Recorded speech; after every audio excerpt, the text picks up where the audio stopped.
It's like, just calm down, folks. Just calm down.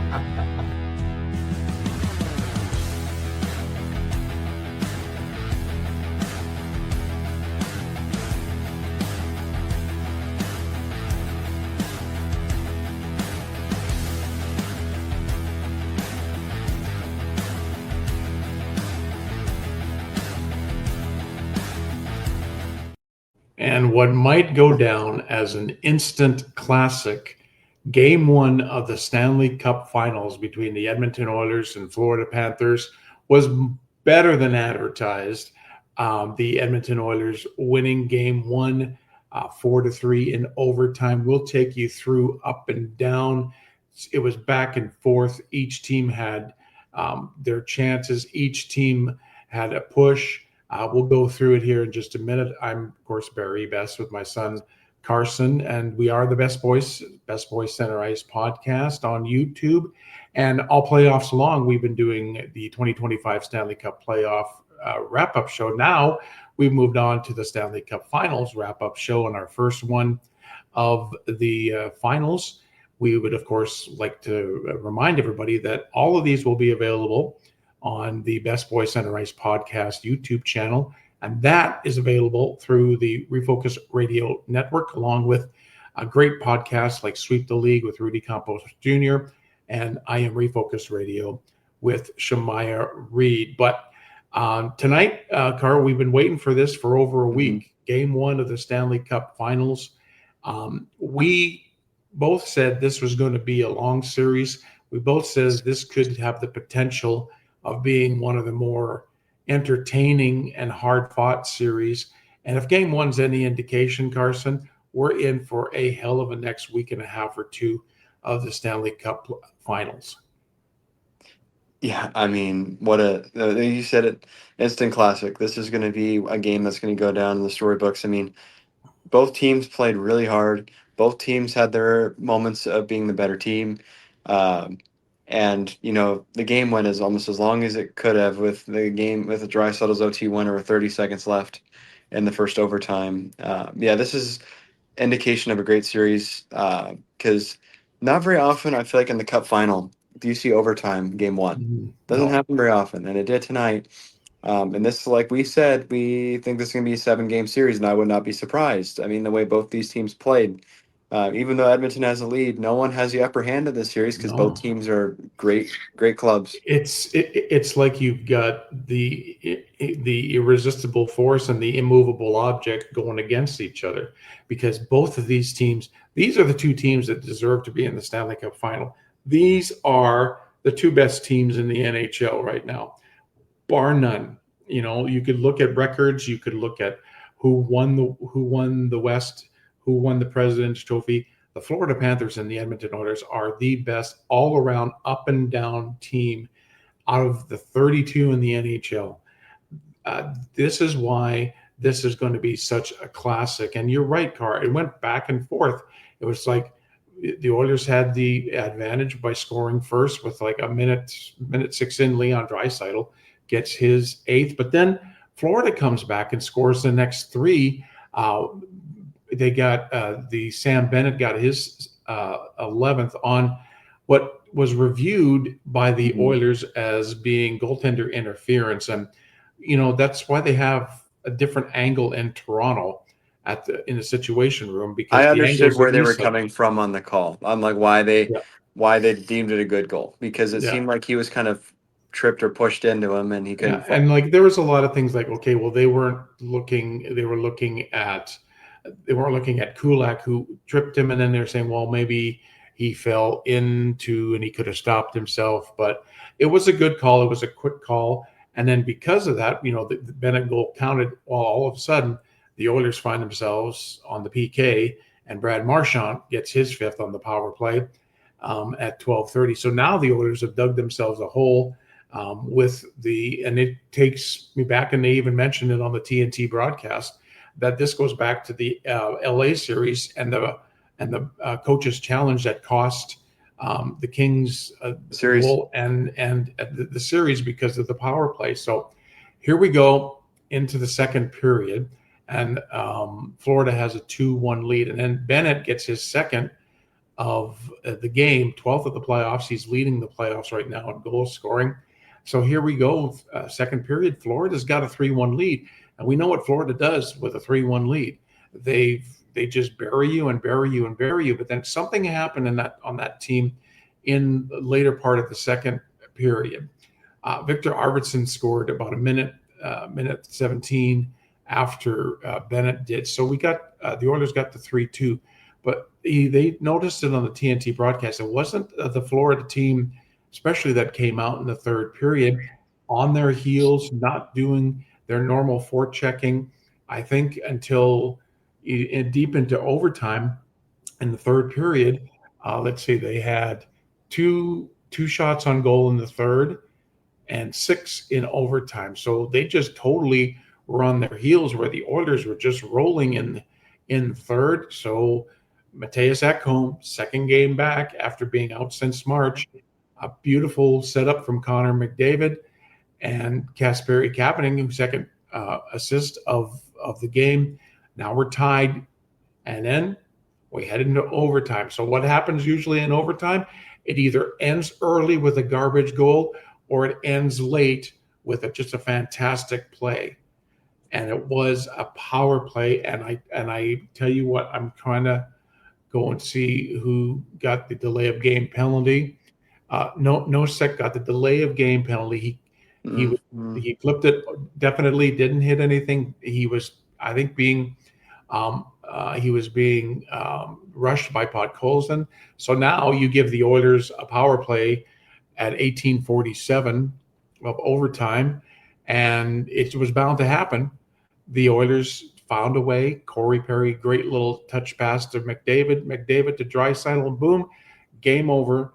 The Edmonton Oilers win game one, 4-3. Now, I want to get your take, of course, because you got a great take on the goals. You got a great take on your feel for the game. Let's start with the goaltending. Okay, uh, Sergei Bobrovsky and Stuart Skinner pretty much even Mm-hmm. in the game. There was points where Bob played needed to come up with big saves and did. Stu needed to make big saves. Now I was a little worried after The 2-1. the third Florida goal. Was Stu? This is what we've been waiting for. Which Stu Skinner will come out? Will it be the first two games of the LA series, or will it be the Dallas series, Stu Skinner? And he came out, made some fantastic saves, looked comfortable, kept the Oilers in it, got them so that the Oilers could tie the game and eventually win it. So, what do you think? It's game one, it's early, but the goaltending matchup. Even. I mean, they both look really fine. And I mean, if there's anyone to be worried about out of him, it's Stu, because he's just not a proven, consistent goaltender. And it's not to be harsh, or it's just true. I mean, No, it's true. just, I mean, he has his moments where he's Vesna caliber, and he has his moments where he should be in the AHL. Yeah. And so that's the reason for people hating or being more worried with him, is because it's inconsistent. You don't know what you're going to get, and as long as he plays well, you still don't know what you're going to get out of him.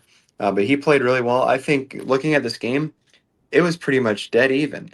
Other than the fact Edmonton outshot Florida, it was pretty even. Both teams had a power play goal. Both goaltenders looked good when they needed to. Both teams looked really good. But like you mentioned, Florida sat back a little bit. I think expecting the Edmonton attack, and they let them do too much of that, and it costs them the game.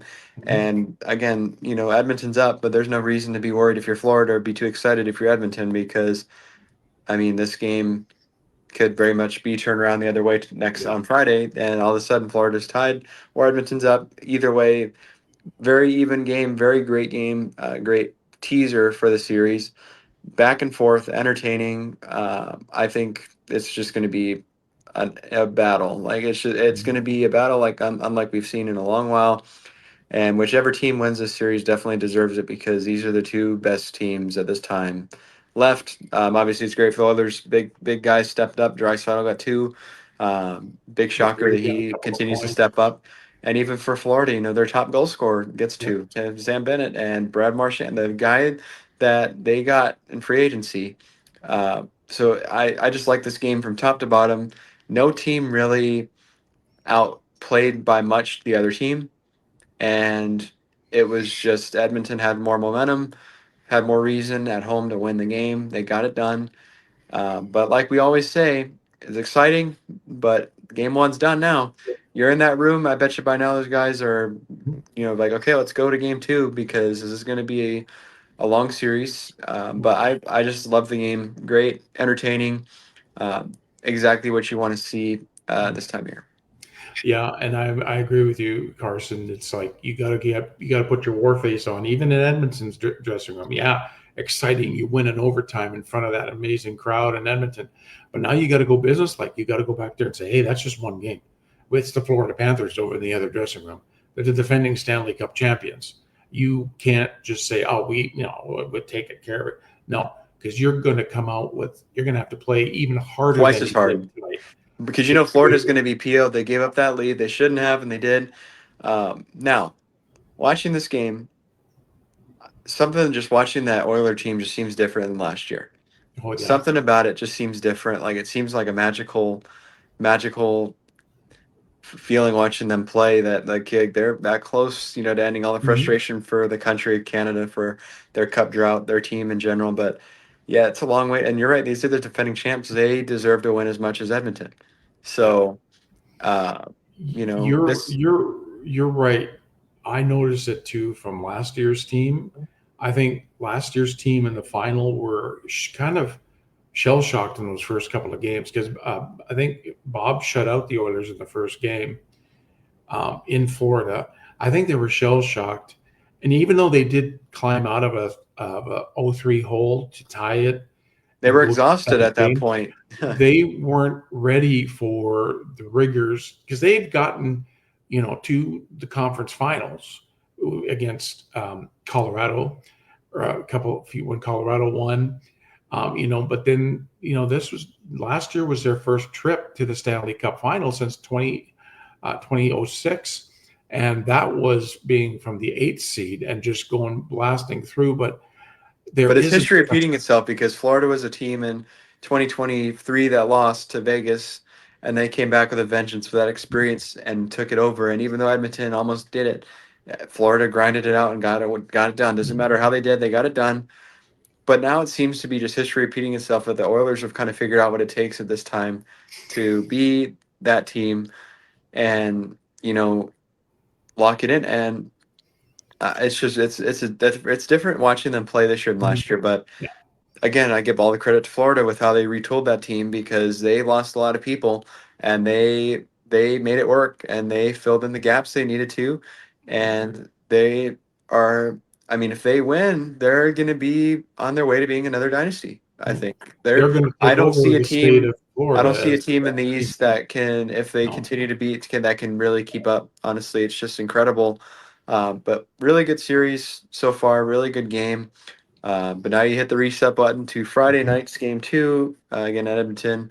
7 o'clock Central, I believe, will be the start time. Yeah. I think this is going to be just a crazy atmosphere again. I think that it's just going to be back and forth. I think that Edmonton's going to come out with energy after winning the game. Florida's going to come out and want to take it back. I think game two, I do actually think that Florida is going to somehow grind it out and get it done. I Mhm. just think they're that good of a team. They want to send it back home, tied up, but at the same time, wouldn't be surprised Edmonton just has a statement game and takes it. It's It's just gonna be good. it's kind of like every game is like a It's a toss up. pick 'em. Like who do you like? Just pick them, and then because You this they're so evenly you're matched. not wrong for picking either way of No, this. Any game of this series, you are not wrong for picking either side because both teams deserve to win each game that they play. mhm, yeah. So we're settle in, folks. We're in for a fantastic Man, I Stanley imagine Cup your final. heart rate was through the roof after that. I was telling my girlfriend Beth. I said, "Do these people know I have a heart condition?" Because it's like, oh, that overtime, just like Your poor it it neighbors. my neighbors now, new neighbors, thinking, what is going on? He's yelling and screaming like a banshee. It's so funny because every time Florida got the puck and got it in Edmonton zone, you're going, oh, come on, Stu. don't let in this. Hate to say it like that. And then the Kapanen almost got one on a fantastic rush. And then you're thinking, okay, power play hasn't been clicking yet today, and then that's what wins it for you. So, as an And for all Oiler we know, we fan, could still be watching a game right now if they didn't score. yeah, as an Oiler fan, you're just ecstatic. But as a journalist, as a podcaster, as you got to think, all right, now forget about this game. It's going to be fun for the fans to enjoy it for a couple of days, but got to get back to work on the ice tomorrow. And because Florida is going to be doing the same thing. But it's going to be a fantastic series. Game 2 is Friday night from Rogers Place in Edmonton, 7 o'clock Central Time. So we'll be on again, barring overtime, about probably a half hour after the game ends tomorrow night. Just if you've not really followed the game of hockey very much, or you catch it every once in a while, you should now tune in to the Stanley Cup Finals, because they're battling for the most prestigious trophy. And like other sports leagues think the Stanley Cup is the most prestigious trophy in all of sports. So, and if you caught game 1 and you're not a fan, you're probably a fan now, because that's what hockey is all about. Back and forth. It's not a 6-1 win. It went to overtime. It was back and forth. It's great. Can't wait for, like I said before, I can't wait for game 2 on Friday night, and we'll be on right after the game ends from Rogers Place with our wrap-up show. So again, Carson, great job with the graphics. It looks really good. Everything pops really nice. Carson did all the intro. Everything you see here on the screen, I love doing it.